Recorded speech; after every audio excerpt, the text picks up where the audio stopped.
आज अपना टॉपिक है pair of linear equations, pair of linear equations in two variables.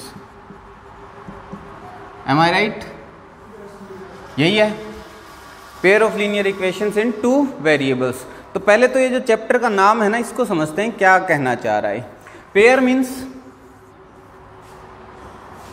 Pair मतलब दो का जोड़ा, ठीक है, टू होंगी। लीनियर इक्वेशंस किनको बोलेंगे?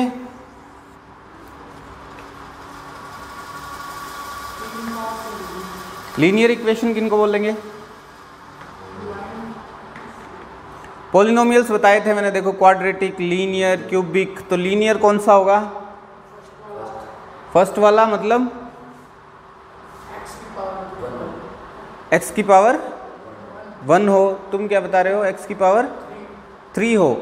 तो क्यूबिक किसको बोलेंगे? x की पावर 1 हो, जहां ऐसे पॉलिनोमियल को जिसमें वेरिएबल की पावर 1 हो उसको लीनियर बोलेंगे, और उसको इक्वल्स टू 0 किया तो इक्वेशन बन गई, ठीक है, लीनियर इक्वेशन।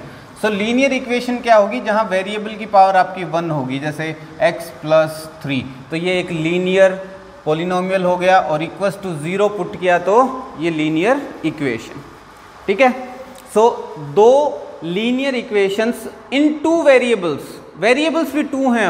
अब देखो यहां वेरिएबल कौन सा है? एक ही वेरिएबल है, 3 तो कांस्टेंट वैल्यू है, तो दूसरा वेरिएबल भी होगा, यानी कि फॉर एग्जाम्पल 2x + 3y = 6। इस केस में देखिए दोनों वेरिएबल्स अलग अलग हैं, तो दो वेरिएबल हो गए, दोनों की पावर क्या है? 1 1, यानी कि ये लीनियर इक्वेशन हो गई, ठीक है। So pair of linear equations in two variables.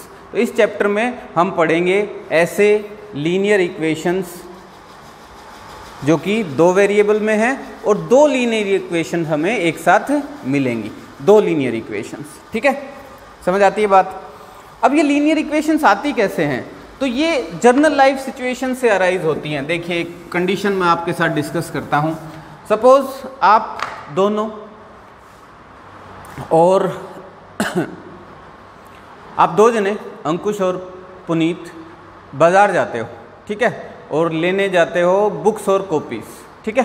सो पुनीत लेके आता है 3 कॉपीज, नोटबुक्स मतलब, और 2 बुक्स, और उसने पैसे पे किए हैं टोटल रुपीस कितना पे किया है उसने? 400 पे किया है, ठीक है। ओके, या आसान रख लेते हैं 40 पे किया है, कोई बात नहीं, मान लेते हैं, ठीक है। अंकुश लेके आया 6 नोटबुक्स या कॉपीज, ठीक है, और बुक्स लेके आया वो 1 बुक, और उसने पे किए हैं टोटल रुपीस 50, ठीक है। सो आपको फाइंड आउट करना है price of notebook and book, जो कि आपको गिवन नहीं है। सिचुएशन आपको गिवन है बट प्राइस गिवन नहीं है। तो हम क्या करेंगे? Late price of notebook is rupees x and price of book is rupees y, ठीक है। नोटबुक की प्राइस x मान ली और बुक की प्राइस y मान ली। तो टोटल पैसा जो लगा वो कैसे कैलकुलेट करेंगे? देखो 3 नोटबुक्स आई तो टोटल प्राइस कितनी हो गई? एक नोटबुक की प्राइस x रुपीस है, तो 3 नोटबुक की कितनी हो गई? 3x, very good.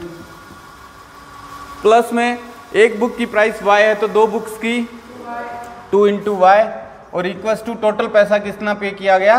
40 रुपीस, हाँ है ना, ठीक है। दूसरे केस में अंकुश लेके आया 6 नोटबुक्स, तो टोटल प्राइस नोटबुक्स की 6x, एक बुक तो y = 50। ये 2 इक्वेशन बन गई इस सिचुएशन से।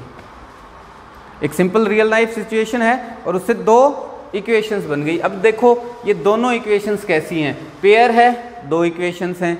लीनियर इक्वेशंस हैं क्योंकि पावर हाईएस्ट वेरिएबल की क्या है? 1 है, और इन 2 वेरिएबल्स हैं, एक वेरिएबल x है और एक वेरिएबल y है। सिंपल सिचुएशन, ये 9th क्लास में पढ़ी थी, वहाँ पेयर नहीं था आपके पास, केवल एक इक्वेशन थी।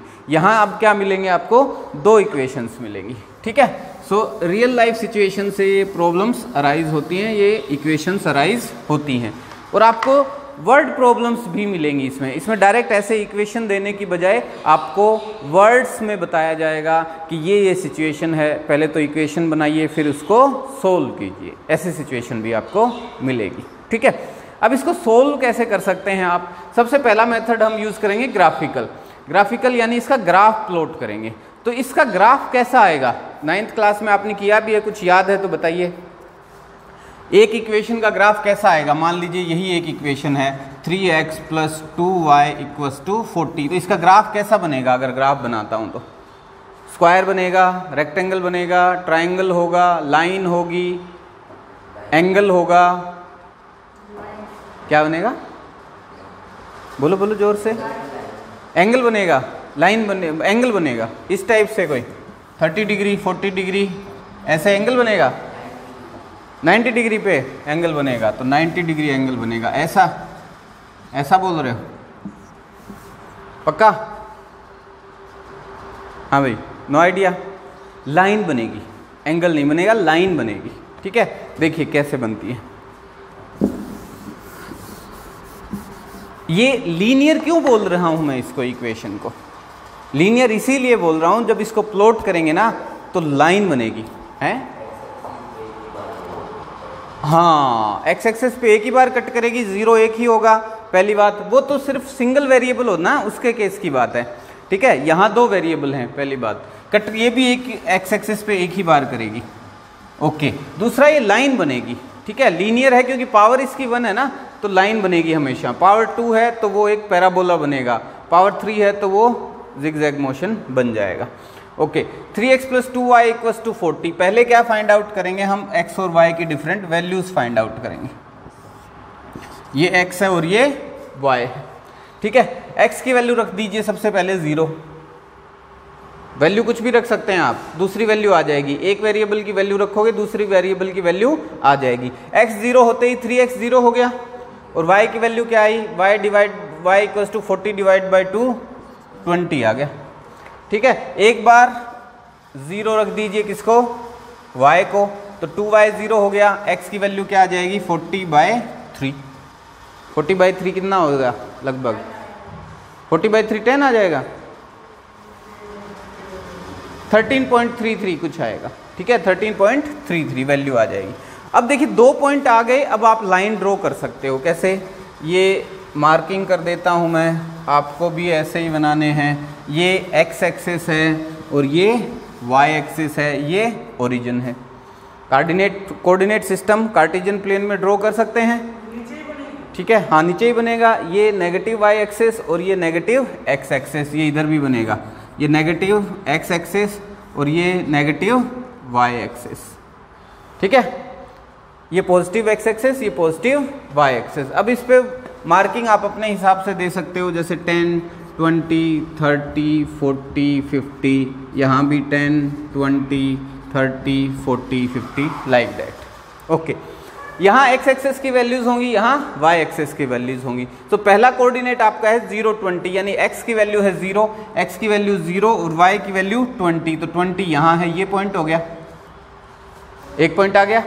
दूसरा पॉइंट 0, 40/3, 40/3 x डायरेक्शन में है, यानी 40/3 कोई 13 पॉइंट कुछ आएगा, और y की वैल्यू है 0, यानी y डायरेक्शन में ना तो ऊपर ना ही नीचे।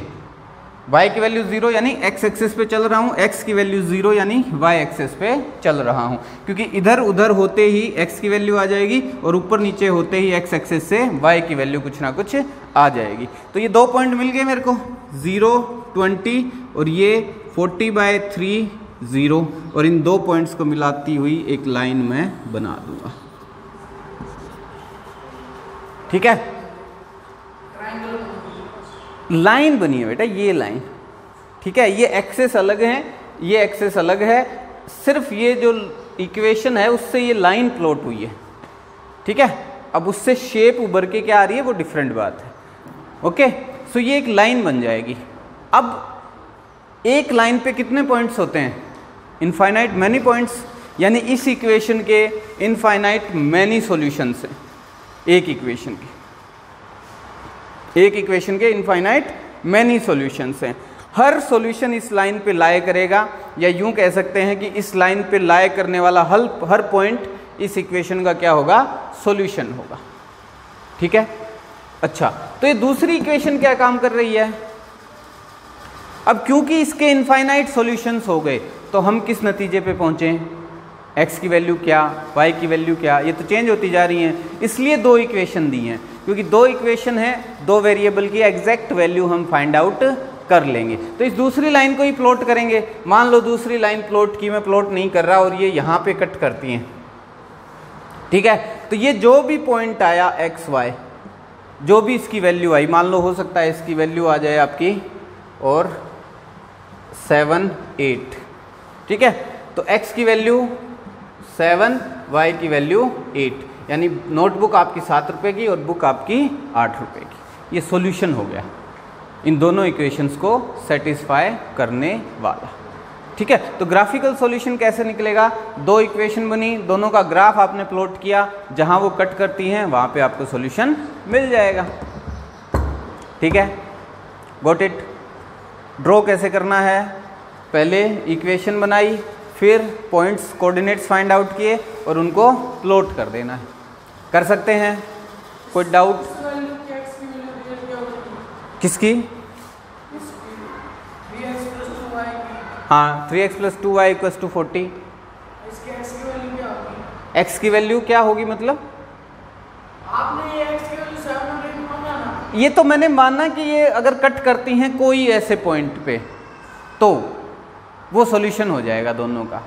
ठीक है, वैसे यहाँ जब आप निकाल रहे हो ना, x की कोई वैल्यू रखिए आप, y की वैल्यू आ जाएगी, क्योंकि इनफाइनाइट सॉल्यूशंस हैं इसके, तो कोई चिंता नहीं। -∞ to +∞, x की कोई वैल्यू रखिए, y की वैल्यू आपके पास आ जाएगी डेफिनेटली। ऐसे ही y की कोई वैल्यू रखिए, x की वैल्यू आपके पास आ जाएगी। इनफाइनाइट सॉल्यूशंस होंगे एक लाइन के, क्योंकि ये लाइन उस डायरेक्शन में और उस डायरेक्शन में बढ़ती ही जा रही है, तो इनफाइनाइट पॉइंट्स होंगे इस लाइन पे। तो इनफाइनाइट ही क्या होंगे? सॉल्यूशंस। वो इनफाइनाइट ना रहें सॉल्यूशंस, इसीलिए दो इक्वेशंस दी गई हैं ताकि आपको एग्जैक्टली 1 पॉइंट आंसर में मिल जाए। ठीक है, क्लियर है बात? अब डिफरेंट टाइप की सिचुएशंस अराइज होंगी इसमें। देखो, हो सकता है लाइंस क्या हों, पैरेलल बन जाएं। पैरेलल बन जाएंगी तो ये कहीं कट नहीं करेंगी, तो दोनों का कोई कॉमन सॉल्यूशन नहीं होगा। उस सिचुएशन में हम क्या लिखेंगे? No solution. हो सकता है ना दो लाइन पैरेलल हो जाएं, कट ही ना करें कहीं।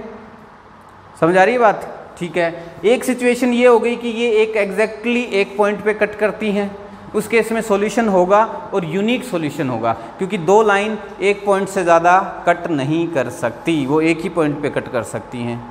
ठीक है, नहीं तो स्ट्रेट नहीं रहेंगी, लाइन नहीं रहेगी फिर वो, तो एक यूनिक सॉल्यूशन हो जाएगा इस केस में, UNIQUE सॉल्यूशन, SOLUTION सॉल्यूशन।